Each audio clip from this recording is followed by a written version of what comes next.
Thank you so much for tuning in. You are tuned in to Emotions with Omenesa. We talk about everything on this show. Low self-esteem, suicide, spousal abuse, everything on this show. How to spend money, how not to spend money, all of it. We talk about anger management. We talk about strife. We talk about jealousy. We talk about how to stay relevant in life, how to recognize your purpose. So, today my topic is how to write a book. How to write a book. How to write a book. And this is my book, and I just finished writing it, and I am so excited. About 700 pages. Woo! Now, how did I write this book? First of all, you have to realize that you have a message. There is a reason why you are here. That is so exciting. There is a reason why you are breathing. There is a reason why you are alive. Every other thing is a distraction. Your children acting crazy, your marriage is upside down, your boss is not paying you, you don't have money to pay your rent. All of that is a distraction to where you are headed. All of that is a distraction to your assignment in life. You have to know that you have a message. Number one, how do you write a book? You have a message. Oh, yes. I remember when I told somebody that I am going to write a book. This person told me, ho-ha, what is so special about you? So when you are on your journey to doing something that is very big, people will talk, oh, just be prepared. Be prepared for bad belly. Be prepared for people to ask you, what do you know? Have you even finished school? What do you know? Do you even have the money to print it? After you write it, how are you going to print it? You will have all kinds of naysayers around you. So, but on a serious note though, how do you write a book? I've been serious, but I want to break it down. It's one, you have to know that you have a message. You have a message. And that message comes from you knowing that you are important and you have an assignment on this earth. For me, my message to this world is emotional healing. I was called to bring emotional peace into the homes and into the lives of people. And I have gifts that I use to target my audience, okay? And my audience are people who are broken. My audience are people who are dealing with all kinds of issues. That is my target. My targets are people who are have an ill way of handling issues, people who are dealing with depression, people who are dealing with low self-esteem, people who have unresolved issues. And my channels are my singing, my preaching, my writing, my talking, motivational speaking, all of that. I find every opportunity to speak my message and to speak my truth. So, I've been doing singing all of my life. I've been ministering. I've been doing all of that. But I decided that I was going to cut across and I was going to write a book. So, number one, what was my message? To bring healing to people. Number two, you have to have passion for that message. You have to have passion. Number three, you have to title that passion. So for me, I titled mine A Selfish Turn. What is the book about? The book is about how I grieved through my mother's death. And let me tell you something about grieving. This whole book is not about her death. When you have a passion and when you have a message, there is a possibility that you will have an instance in your life. You would have an occurrence in your life. You will have a situation in your life, an experience. In my case, there are many things that I have lost. I have lost pregnancies. I have lost opportunities. I have lost careers. I have lost money. I've also gained a lot in my life, but I've also lost some things. Now, when you don't tackle your issues, you understand? When you don't deal with your issues, it's going to take just one thing to bring out all of those issues. And for me, it was my mother's death. It served as a catharsis. Okay? That wound happened, and then it brought about other wounds. So this book is pretty much the 365 days of my grieving process, where I moved to New York, where I was I dealt with homelessness. I didn't have a place to live at a point. With all my degrees, with all my pedigrees, I found myself in a corner. And that's what life does to you. When life is about to take you to the next level, sometimes it will beat you down and then it will spring you up. You understand? So that's what this book is about. I had a message and I had the passion. And A Selfish Turn, which is the title of this book, pretty much meant that I was making a decision not to make a decision for people. I was making a decision to make a decision for myself. I made a U-turn. I was not going on the road that everyone was traveling on. I was not going on the road that everybody expected me to travel on. I was going on the road that was going to lead me to my destiny, lead me to my purpose. And if I fell along the way, it was okay. But as long as I was not taking the validation and permission from anybody, I was going to do what I knew that I was called to do. So that's what A Selfish Turn means. When you are writing a book, you would have to have a strategy. So now you have your title, now you have your passion, but now you have to have a technique. For me, because I'm a nurse and I work literally from 9 to 5, I knew that there was no way that I'll be writing a book when I'm brushing the teeth of my patient, when I'm wiping their bum, when I am cleaning their mouth, when I'm turning them on the bed, when I'm helping them with ambulation. There was no way when I'm taking them to the hospital, helping them with their medication, being there when they are getting their injections, all of that. There is no time, right? Which I know is why a lot of people don't write, because they don't have time. So here is a secret in writing a book. The same way you make out time to brush your teeth, the same way you make out time to put on your clothes, the same way you make out time to watch TV, is the same way that you must make out time to write a chapter. And you have to know what works for you. For me, I wrote this whole book. See the pages? I wrote this whole book on my phone because I'm always on my phone. So that was a technique. I couldn't carry my laptop everywhere because, once again, like, I'm a nurse, so it's not like I'm going to have a laptop on me, but I had my phone on me. So I downloaded Notebook on my phone, and since I'm always on the phone anyway, I was just typing. I just kept typing and I kept typing, and yes, this is how my book was created. I wrote this book on my phone. You have to know what works for you. Another thing, what worked for me was mornings are better for me. So 4 a.m. in the morning, 5 a.m. in the morning, I knew that I had to wake up to write this book. Now, if I could not wake up on that morning, as long as I write that book before I get home, I must write that chapter. So you have to know what works for you. Working in the morning is the best thing. Writing a book first thing in the morning, 3 a.m. in the morning, everybody is sleeping. You can't go out because everywhere is closed. So you're pretty much stuck with you and your thoughts. That's the best time to write a book. Okay, that's the best time to write a book. Now, make a decision that every day you must visit that book. Know how many chapters you are going to write. For me, all my books are 10 chapters. And then have a technique. Know what works for you. So I just really, I am just like really honored when my executive producer told me about this book and gave me the permission to actually read a couple of pages from my book. I was really honored.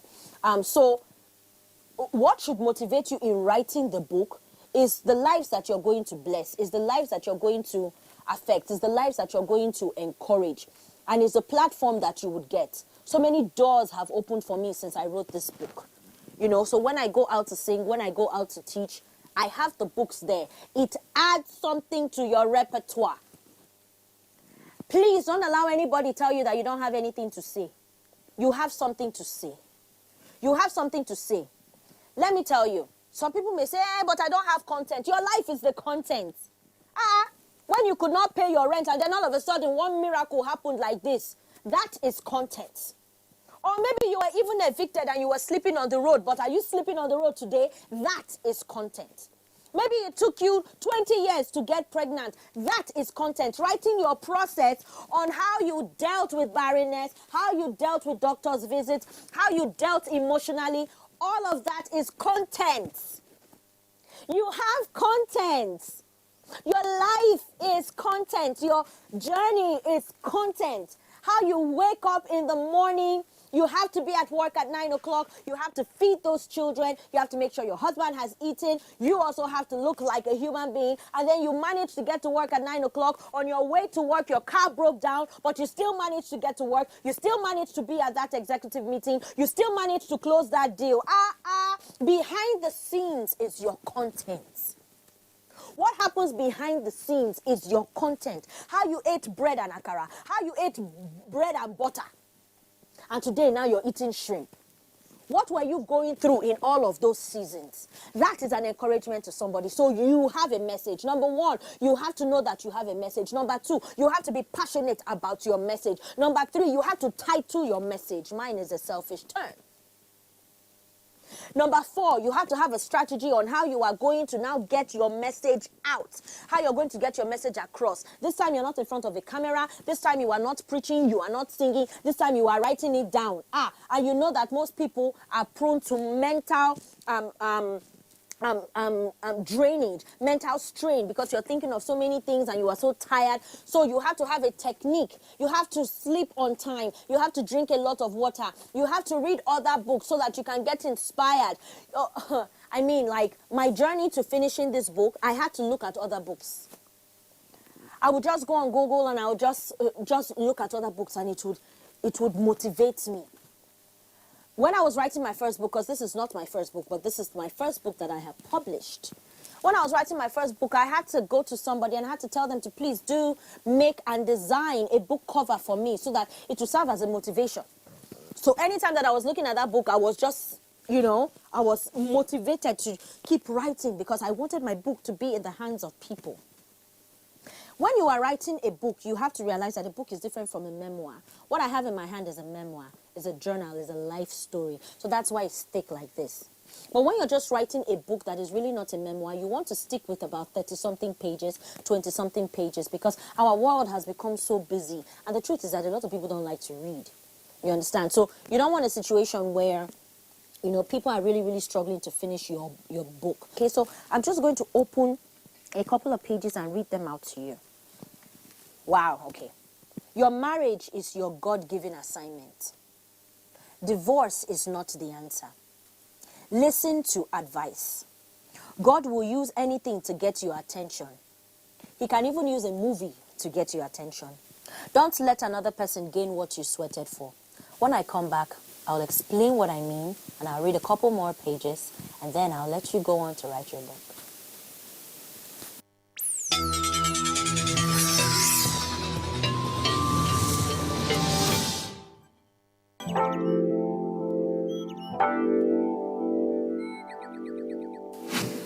Welcome back.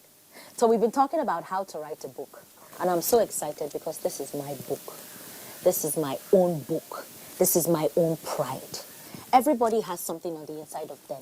How do you write a book? First of all, you have to realize that you have a message. You have something to say and you have content. All your experiences is content.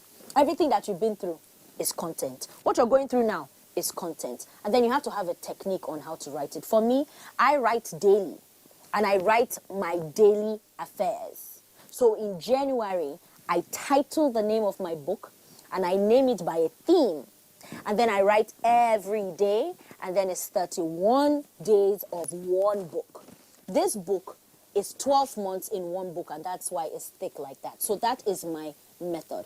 I also write on my phone because I'm always on my phone. I cannot, the nature of what I do as a nurse and speaking and singing everywhere, I cannot be dragging a laptop everywhere I'm going. So therefore, I decided that I was going to start writing my books on my phone. As soon as I write it on that day, I send it immediately to the editor. I edit it myself, and then I edit it through a website. After editing it through that website, I now send it to my editor.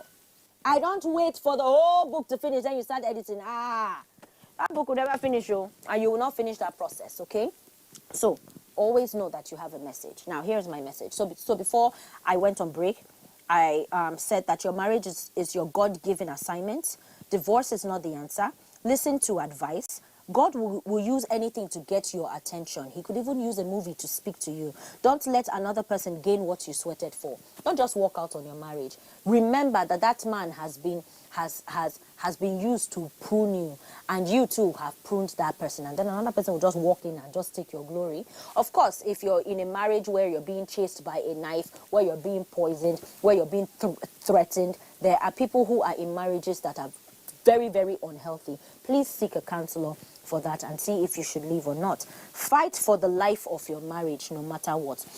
Humble yourself. It doesn't matter who says sorry first. Just end the malice. Don't keep malice. Silent treatment and stonewalling is a high form of abuse. Silent treatment and stonewalling, acting like they're not talking to you, acting like they are or like you are a wall. That is a sign of abuse. Verbal abuse is very debilitating, and men don't like it. It doesn't mean that some men don't yell and cuss, but women need to learn to bite their tongues as well. And remember, when you are instructed, just trust and obey. Let me open to another page. Like the commercial says, don't get mad, get glad. Appreciate the wonder of this world. Become like a patient. Always say that the weather is good. The weather is good. Whether it is raining, the weather is good. Whether it is snowing, whether it is sunny, the weather is good. Seek for serenity. People are looking up to you. Remember that your triumph is not for you alone. It's also for others. It's also for others. I'll open to another page. This topic here is trapped. To be trapped means to be in prison. Circumstances and past situations keep us bound in jail if we don't release ourselves. We must know that we are free to go. We are free to go from the sin that we committed. We are free to go from our offenses. Don't trap yourself. Forgive yourself. You must ask yourself what took you to prison in the first place. What took you to that state of mind? What took you to losing everything? Ask yourself. And then you must forgive yourself for the injunction. Forgive yourself for the verdict. Forgive yourself for the punishment. Forgive yourself for the end result. You understand? Yes, every time that something is done, there will be consequences. Forgive yourself that you did whatever you did or you said whatever you did to get you to that consequence. Go through the consequence and never go back to prison again.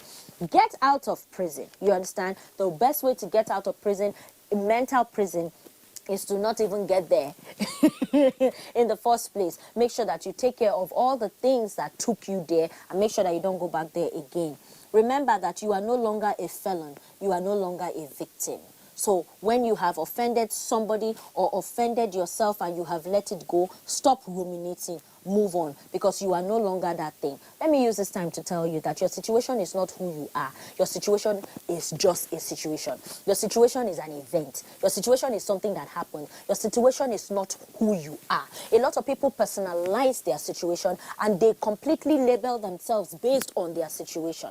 And that's why they end up being felons and they end up being victims. But I'm here to tell you that you are not a victim. You are not a felon. You are beautiful. You are fearfully and you are wonderful made. Oh, yes, I also wrote here, please Google my song titled Gold. Titled Gold. I wrote that song when I had a first miscarriage, and the lyrics of that song is, you may be tried in the fire, but you are coming out gold. So just go through it. Now, speaking about gold, I'm telling you how to write a book, right? You have to realize that all the fires that you have been through, this is the gold. Yeah. Writing that song is the gold. Something has to go through fire in order to become gold, right? So you are in your process. You go through the fire and you write about how you went through the fire. And this is your gold. Your baby is your gold. Your song is your gold. Your new company is your gold. What is your gold? So how to stay focused on writing a book is to keep your eye on the end result. I remember when I was having such a hard time to finish this book. Woo! And my friend, Barrister Ike, told me, he said, focus on the message. Focus on the aim. And, do you want the message to go out? Yes! Of course I want the message to go. Then keep writing. The message cannot go out if you don't keep writing. Keep writing. Let me also tell you something that you may encounter as you're writing your book. You may encounter that you will get tired. Imagine writing a whole book like this. By the time I got here, I was exhausted and I wanted to give up. I was willing to give up all of these pages instead of just focusing on writing these few pages. Because that's how life is. When you're closer to the finish line, you do get tired. So don't over-spiritualize things or catastrophize things. Don't tell yourself that, maybe this book is not even supposed to come out in the first place. Maybe I was not even supposed to write this book. No, you are tired because that is just how life is. When you put so much into something, there is a tendency to get tired. The closer you are to the finish line, you would usually get tired. So, beware of that. I'm going to read one more page and I'll recap, okay?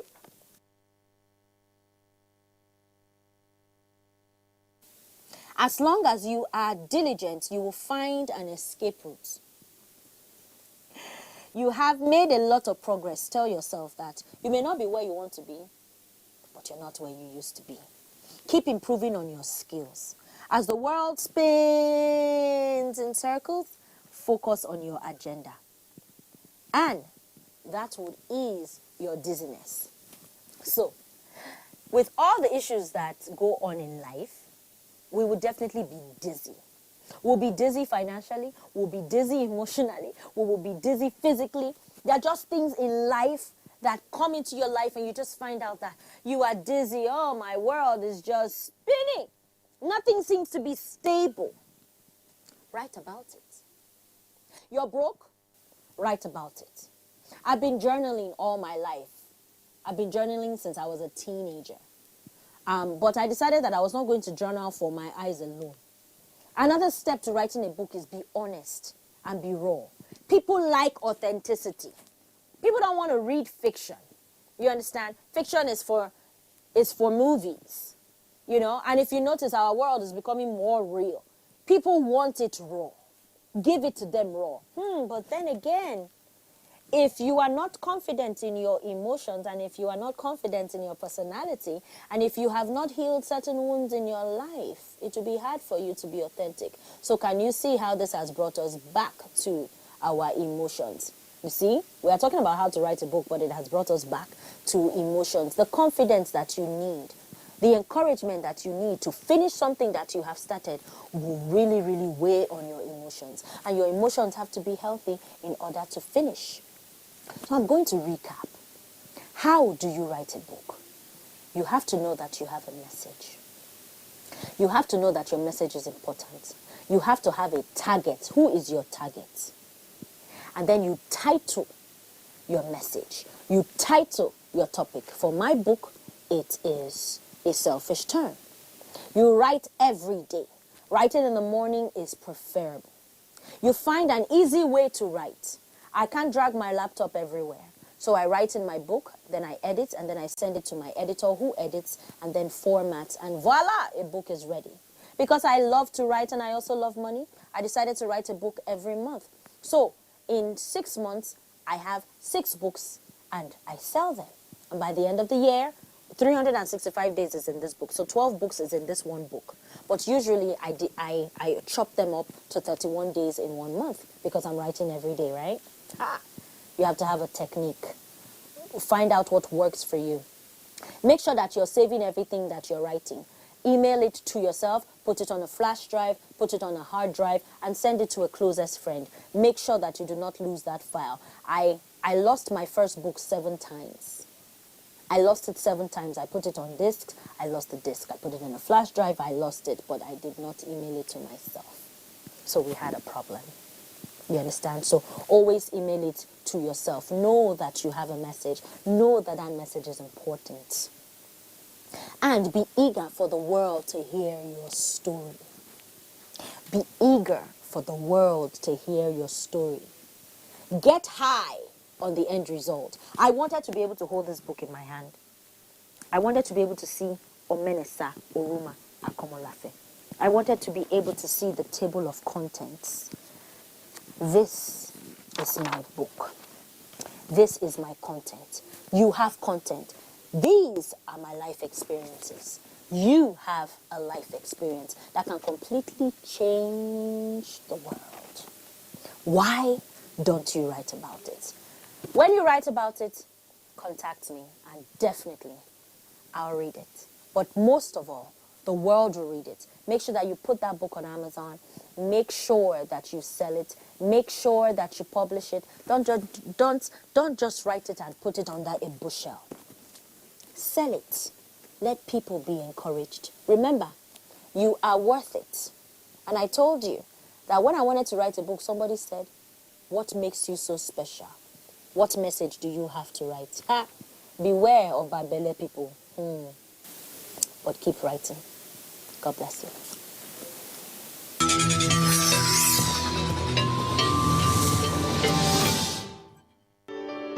You will have to jump off a cliff just knowing that you will not crash.